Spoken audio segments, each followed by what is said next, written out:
नमस्कार, टीवी9 राजस्थान पर आज की इनसाइड स्टोरी के साथ मैं हूं भविष्य त्यागी। राजस्थान में आक्रामक सियासी बयानबाजियों ने गियर बदल लिया है। अब तेजी के साथ आक्रामक सियासी बयानबाजी हो रही है, आरोप प्रत्यारोप लग रहे हैं। अब देखिए, 5 सीटों पर उपचुनाव हैं तो जाहिर तौर पर कई मुद्दे प्रोपोगेट किए जाने लगे हैं।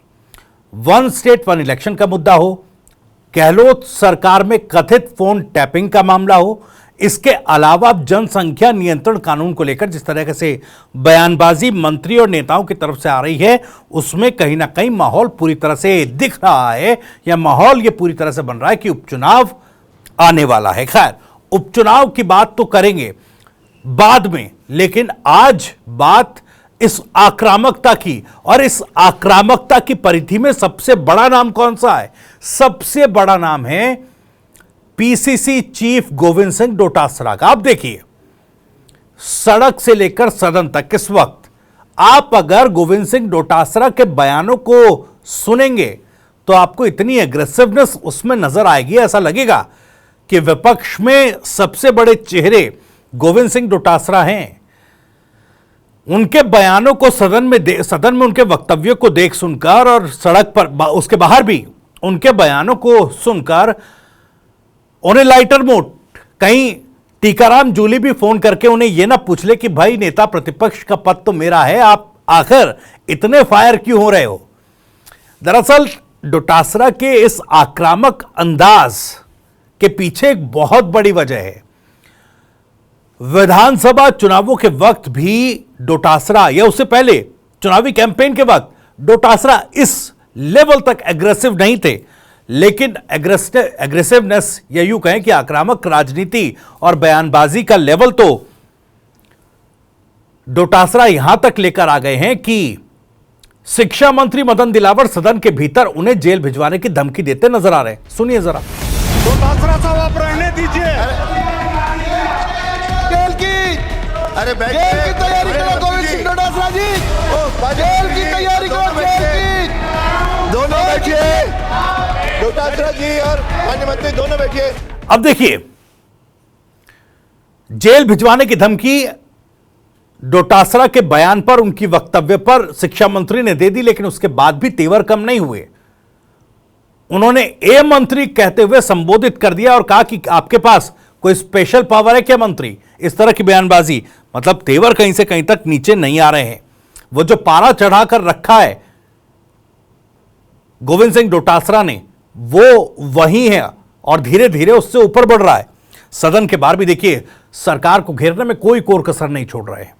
सरकार को डबल इंजन की सरकार नहीं, 4 इंजन की सरकार बता रहे हैं, और कह रहे हैं कि हर कोई एक दूसरे को गिराने में लगा है। हर कोई 4 इंजन है और चारों एक दूसरे को, एक दूसरे से विपरीत दिशा में खींच रहे हैं। सरकार कुछ भी कंट्रोल नहीं कर पा रही है। इस तरह की बयानबाजी से राजनीतिक पारे को बहुत ऊपर कर दिया है, और डोटासरा ने दिखा दिया है कि वो राजनीतिक तौर पर अब पूरी तरह से एग्रेसिव, एक्टिव हो गए हैं। पर्ची की सरकार, देखिए मोदी से लेकर सीएम भजनलाल तक इस कविता में किस तरीके से हवा बना रहे हैं गोविंद सिंह डोटासरा। जरा एक कविता सुनिए, जरा उसकी एक झलक आप देखिए। नाकाम दावे लगातार, जनता करे हाहाकार, सिर्फ झूठ का कारोबार, ऐसी निकम्मी पर्ची सरकार। अपराध हुआ सीमा पार, बच्चियों से बलात्कार, बढ़ता महिलाओं पर अत्याचार, ऐसी निकम्मी पर्ची सरकार। नौकरी की आस में युवा लाचार, भत्ते को तरसे बेरोजगार, कांग्रेस की भर्तियों पर वाई वाई लूट का प्रचार, ऐसी निकम्मी पर्ची सरकार। बिना एमएसपी किसान लाचार, टैक्स के कर्ज से हुआ बेजार, हम हर और बिजली पानी का इंतजार, ऐसी निकम्मी पर्ची सरकार। तो देखा आपने किस तरीके से पर्ची की सरकार पर कविता लिखकर भजनलाल सरकार से लेकर प्रधानमंत्री मोदी तक को टारगेट पर ले लिया गोविंद सिंह डोटासरा ने। अब ऐसा क्यों है? सवाल यह उठता है कि आखिर इतने एग्रेसिव गोविंद सिंह डोटासरा क्यों हो गई है? दरअसल इसके पीछे एक बड़ी वजह है। यह बड़ी वजह आपको समझाने की कोशिश करता हूं, उस तस्वीर तक लेकर चलता हूं जो हाल ही के दिनों में निकलकर सामने आई थी। कांग्रेस की बैठकें हुई, नए सांसद जो कांग्रेस के चुनकर गए हैं उनका एक डिनर कार्यक्रम भी हुआ था, तमाम नेता वहां पर पहुंचे थे, बड़े दिग्गज नेता वहां पहुंचे थे। उस वक्त एक तस्वीर सामने आई थी उन्हीं एक कार्यक्रम के दौरान जब एक सेटिंग अरेंजमेंट वहां पर किया गया था। तस्वीर आपके टीवी स्क्रीन पर है, आप खुद देखिए। आप देखेंगे कि शांति धारीवाल साहब के साथ डोटासरा बैठे हैं। सिटिंग अरेंजमेंट इस तरह से किया गया कि जो नेता प्रतिपक्ष टीकाराम जूली है उनके साथ प्रभारी रंधावा साहब हैं और एक तरफ हरीश चौधरी साहब और सचिन पायलट। ये जो डोटासरा साहब के अंदर सियासी बयानों की आग दिखाई दे रही है ना, क्या इसकी शुरुआत इसी तस्वीर से हुई है या फिर इससे पहले भी इसकी पटकथा लिखी जा चुकी थी? विधानसभा चुनावों के हार के बाद जिस तरीके से कांग्रेस पार्टी को हार मिली, लोकसभा के नतीजों के बाद, अब क्या अपनी रेलेवेंस ढूंढ रहे हैं? पॉलिटिकल रेलेवेंस क्या ढूंढते डोटासरा नजर आ रहे हैं? सबसे बड़ा सवाल है आज।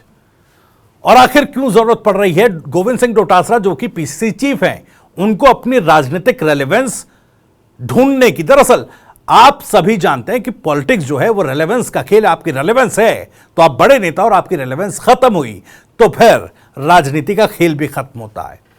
अब देखिए, प्रदेश में कांग्रेस पार्टी की जो राजनीति है उसकी तासीर भी बदल रही है। तासीर तो प्रादेशिक राजनीति की भी बदल रही है क्योंकि सामने उपचुनाव है, लेकिन कांग्रेस के भीतर भी उथल पुथल मचा हुआ है। पूर्व मुख्यमंत्री अशोक गहलोत साहब पूरी तरह से साइलेंट है, कोई प्रतिक्रिया उनके सामने नहीं आ रही है, लेकिन कांग्रेस के भीतर की राजनीति अंगड़ाई ले रही है। कल तक जो गहलोत साहब के करीबी हुआ करते थे,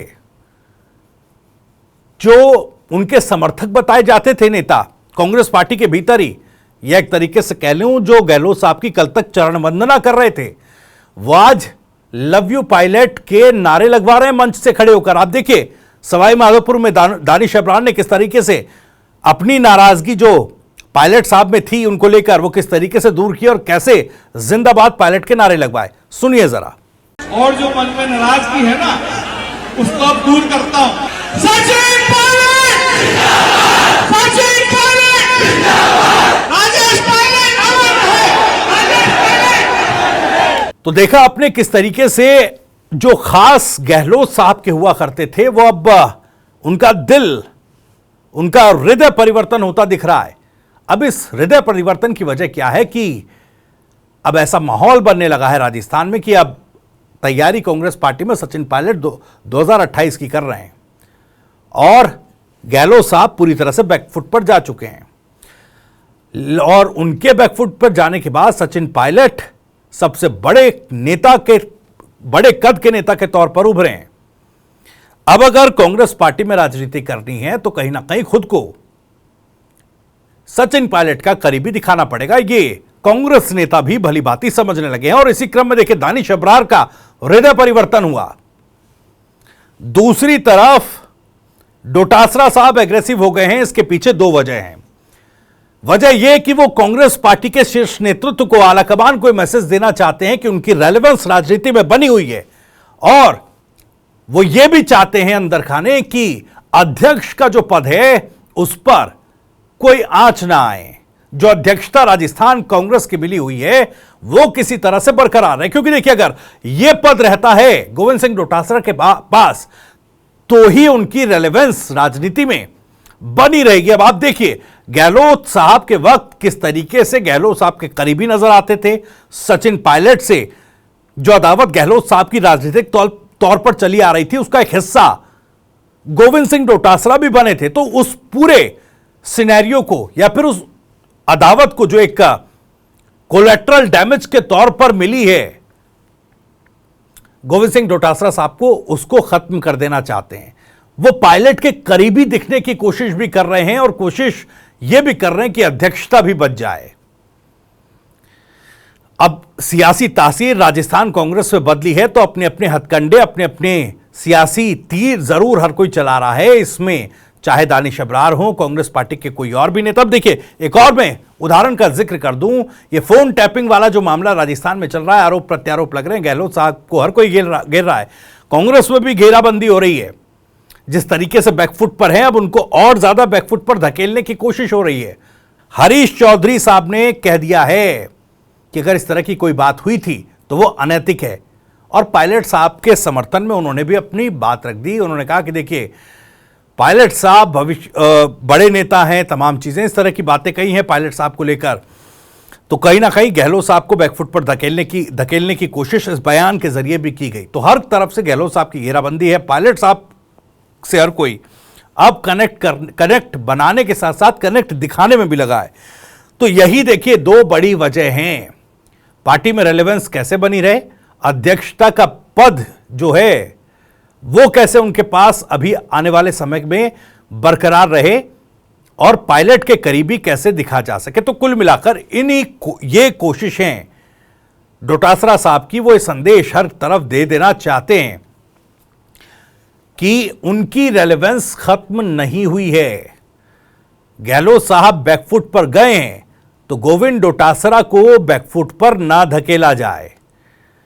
अब देखिए, खुद ही आप अंदाजा लगा सकते हैं जिस तरीके के अग्रेसिव बयानबाजी या अग्रेसिव रुख अख्तियार किए हुए हैं गोविंद सिंह डोटासरा, क्या इस अग्रेसिव मोड की जरूरत है उनको? क्योंकि नेता प्रतिपक्ष सदन में मौजूद हैं, नेता प्रतिपक्ष का पद टीकाराम जूली संभाल रहे हैं, वो विपक्ष के चेहरा हैं, वो अपनी बात या पूरे विपक्ष की बात को मजबूती के साथ उठाने में सक्षम है। तो फिर इस भूमिका में आने की जरूरत डोटासरा को क्यों पड़ी?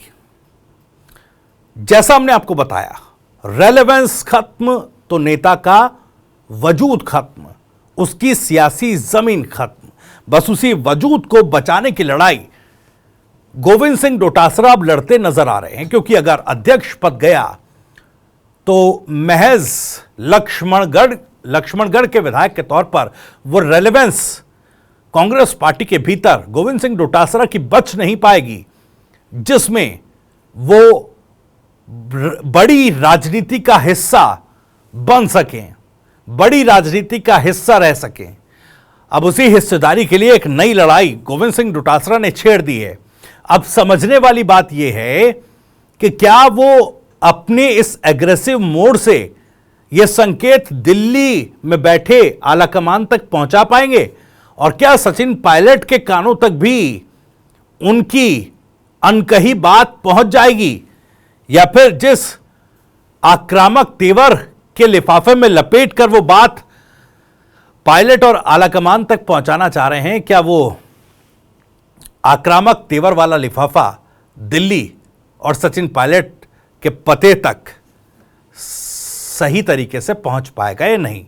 और अगर ऐसा नहीं होता तो क्या यह मानकर चला जाए आने वाले वक्त में रेलेवेंस के नाम पर गहलोत साहब की राजनीति भी ढलान की तरफ निकल पड़ी है क्या? इसी सवाल के साथ आज इस इनसाइड स्टोरी में इतना ही। अगर आपको ये वीडियो पसंद आया हो, जानकारी पसंद आई हो, तो वीडियो को लाइक करें, ज्यादा से ज्यादा शेयर करें। आप भी इस मामले पर कुछ कहना चाहते हैं तो कमेंट बॉक्स आपके लिए खुला हुआ है। अपनी बात, अपना सवाल, अपनी राय आप कमेंट बॉक्स के जरिए हम तक पहुंचा सकते हैं। राजस्थान से जुड़ी और भी तमाम खबरों को सबसे पहले जानने के लिए आप सब्सक्राइब जरूर करें टीवी 9 राजस्थान, और बेल आइकन जरूर दबाएं।